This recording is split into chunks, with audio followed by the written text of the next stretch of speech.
Senhor Csaba Kőrösi, presidente da 77ª Assembleia Geral das Nações Unidas, senhor Antônio Guterres, secretário-geral das Nações Unidas, senhoras e senhores, chefes de Estado, de governo e de delegações.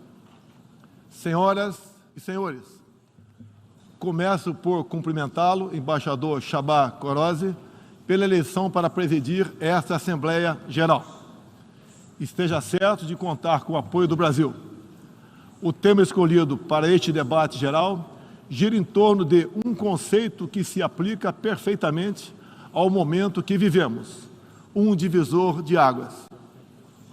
Senhor presidente, nossa responsabilidade coletiva nessa Assembleia Geral é compreender o alcance dos desafios que compõem esse divisor de águas e, a partir daí, construir respostas que tirem sua força dos objetivos que são comuns a todos nós. A tarefa não é simples, mas, a rigor, não temos alternativa. Esse esforço tem de começar no interior de cada um dos nossos países. Antes de tudo, é aquilo que realizamos no plano interno que dá a medida da autoridade com que agimos no plano internacional. Deixe-me falar da perspectiva do meu país. Quando o Brasil se manifesta sobre a agenda da saúde pública, fazemos isso com a autoridade de um governo que, durante a pandemia da Covid-19, não poupou esforços para salvar vidas e preservar empregos. Como tantos outros países, concentramos nossa atenção, desde a primeira hora, em garantir um auxílio financeiro emergencial aos mais necessitados. O nosso objetivo foi proteger a renda das famílias para que elas conseguissem enfrentar as dificuldades econômicas decorrentes da pandemia. Beneficiamos mais de 68 milhões de pessoas, o equivalente a 1/3 da nossa população. Em paralelo, lançamos um amplo programa de imunização, inclusive com produção doméstica de vacinas. Somos uma nação com 210 milhões de habitantes e já temos mais de 80% da população vacinada contra a Covid-19. Todos foram vacinados de forma voluntária, respeitando a liberdade individual de cada um. Da mesma forma, no terreno da economia, o Brasil traz a autoridade de um país que, em nome de um crescimento sustentável e inclusivo, vem implementando reformas para a atração de investimentos e melhorias das condições de vida de sua população. No meu governo, extirpamos a corrupção sistêmica que existia no país. Somente entre o período de 2003 e 2015, onde a esquerda presidiu o Brasil, o endividamento da Petrobras, por má gestão, loteamento político e em desvios, chegou à casa dos 170 bilhões de dólares. O responsável por isso foi condenado em 3 instâncias, por unanimidade. Delatores devolveram $1 bilhão e pagamos para a Bolsa Americana outro bilhão por perdas de seus acionistas. Esse é o Brasil do passado. Aprimoramos os serviços públicos com redução de custos e investimentos em ciência e tecnologia. Hoje, por exemplo, o Brasil é o 7º país mais digitalizado do mundo. São 135 milhões de pessoas que acessam 4.900 serviços do meu governo. O Brasil foi pioneiro na implantação do 5G na América Latina. Levamos adiante uma abrangente pauta de privatizações e concessões, com ênfase na infraestrutura. Concluímos o projeto de transposição do Rio São Francisco, levando água para o Nordeste brasileiro. Adotamos novos marcos regulatórios, como o do saneamento básico, o das ferrovias e o do gás natural. Além disso, melhoramos o ambiente de negócios, com a Lei da Liberdade Econômica e a Lei de Startups. Como resultado, criamos oportunidades para o jovem empreender e ter empregos de qualidade. Coroando todo esse esforço de modernização da economia brasileira, estamos avançando a passos largos para o ingresso do Brasil como membro pleno da Organização para a Cooperação e Desenvolvimento Econômico, a OCDE. Apesar da crise mundial, o Brasil chega ao final de 22 com uma economia em plena recuperação. Temos emprego em alta e inflação em baixa. A economia voltou a crescer. A pobreza aumentou em todo o mundo sob o impacto da pandemia. No Brasil, ela já começou a cair de forma acentuada. Os números falam por si só. A estimativa é de que, no final de 22, 4% das famílias brasileiras estejam vivendo abaixo da linha da pobreza extrema. Em 2019, eram 5,1%. Isso representa uma queda de mais de 20%. O Auxílio Brasil, programa de renda mínima criado no meu governo durante a pandemia, que atende 20 milhões de famílias, faz pagamentos de quase $4 por dia às mesmas. O desemprego caiu 5 pontos percentuais, chegando a 9%, taxa que não se via há 7 anos. Reduzimos a inflação com estimativa de 6% no corrente ano. Tenho a satisfação de anunciar que tivemos deflação inédita no Brasil nos meses de julho e agosto. Desde junho, o preço da gasolina caiu mais de 30%. Hoje, um litro no Brasil custa cerca de 90 centavos de dólares. O preço da energia elétrica também teve uma queda de mais de 15%. Quero ressaltar que o custo da energia não caiu por causa de tabelamento de preços ou qualquer outro tipo de intervenção federal. Foi resultado de uma política de racionalização de impostos formulada e implementada com apoio do Congresso Nacional. Em 2021, o Brasil foi o quarto maior destino de investimentos estrangeiros direto no mundo. Nosso comércio exterior alcançou a marca histórica de 39% do PIB, mesmo diminuindo ou zerando impostos de milhares de produtos. No plano interno, também estamos batendo recordes em 3 áreas: arrecadação fiscal, lucro das empresas estatais e relação entre dívida pública e PIB. Aliás, em 21, tivemos superávit no resultado consolidado de contas públicas. O PIB brasileiro aumentou 1,2% no segundo semestre. A projeção de crescimento para 22 chega a 3%. Temos a tranquilidade de quem está no bom caminho, o caminho de uma prosperidade compartilhada entre os brasileiros e, mais além, compartilhada com nossos vizinhos e outros parceiros mundo afora. É isso que vemos, por exemplo, na produção de alimentos. Há 4 décadas, o Brasil importava alimentos. Hoje, somos um dos maiores exportadores mundiais. Isso só foi possível graças a pesados investimentos em ciência e inovação, com vistas à produtividade e à sustentabilidade.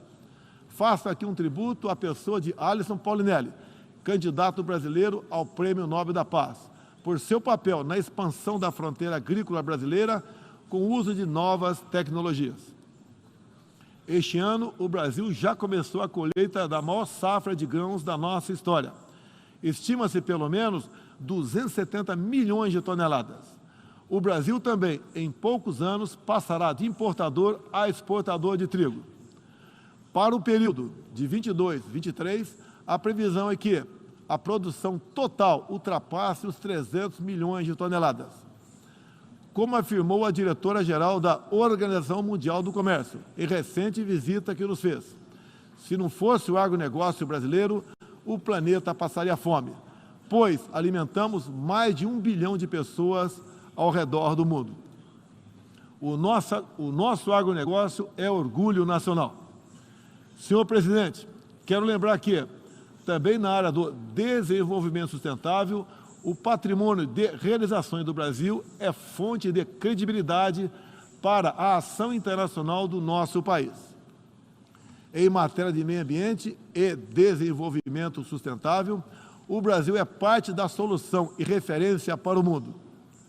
2/3 de todo o território brasileiro permanecem com vegetação nativa, que se encontra exatamente como estava quando o Brasil foi descoberto em 1500.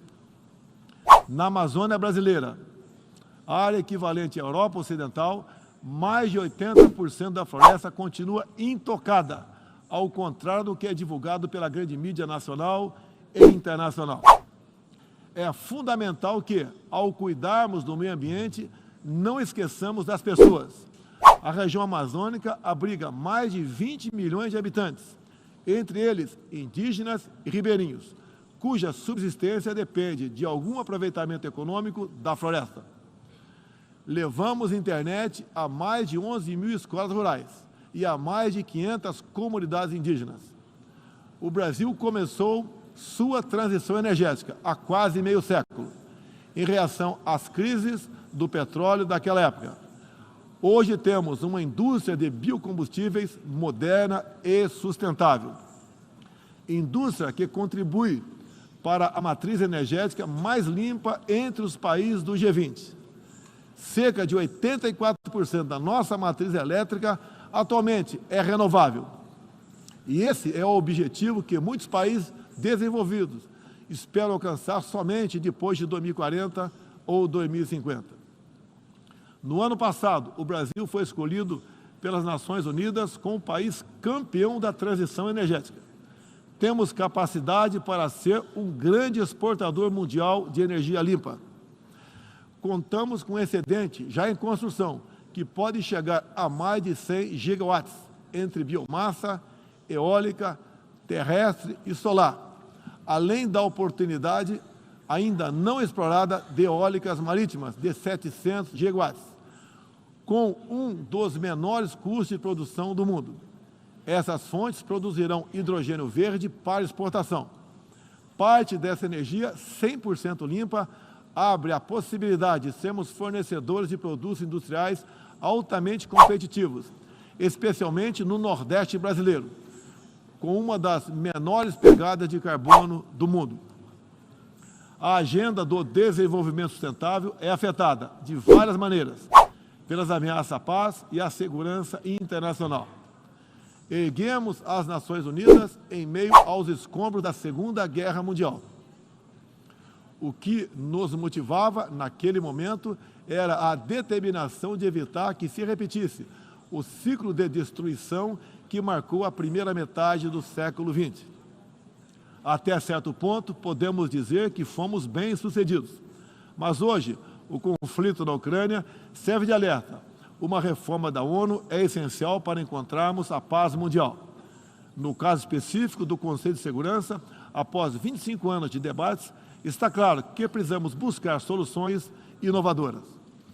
O Brasil fala desse assunto com base em uma experiência que remonta aos primórdios da ONU. É pela 11ª vez que ocupamos assento não permanente no Conselho. Temos buscado dar o melhor de nós para a solução pacífica e negociada dos conflitos internacionais, sempre guiados pela Carta da ONU e pelo direito internacional. O Brasil também tem um longo histórico de participação em missões de paz da ONU. De Suez a Angola, do Haiti ao Líbano, sempre estivemos ao lado da manutenção da paz. Também contribuímos para a paz ao abrirmos nossas fronteiras para aqueles que buscam a chance de reconstruir suas vidas em nosso país. Desde 2018, mais de 6 milhões de irmãos venezuelanos foram obrigados a deixar seu país. Muitos deles vieram para o Brasil. Nossa resposta a esse desafio foi a Operação Acolhida, que se tornou referência internacional. Já são mais de 350 mil venezuelanos que encontraram em território brasileiro a assistência emergencial, proteção, documentação e a possibilidade de um recomeço. Todos têm acesso ao mercado de trabalho, a serviços públicos e a benefícios sociais. Nos últimos meses, chegam por dia ao Brasil a pé cerca de 600 venezuelanos, a grande maioria dos quais mulheres e crianças, pesando em média 15 quilos a menos do que tinham antes, fugindo da violência e da fome. A política brasileira de acolhimento humanitário vai além da Venezuela. Temos também recebido haitianos, sírios, afegãos e ucranianos.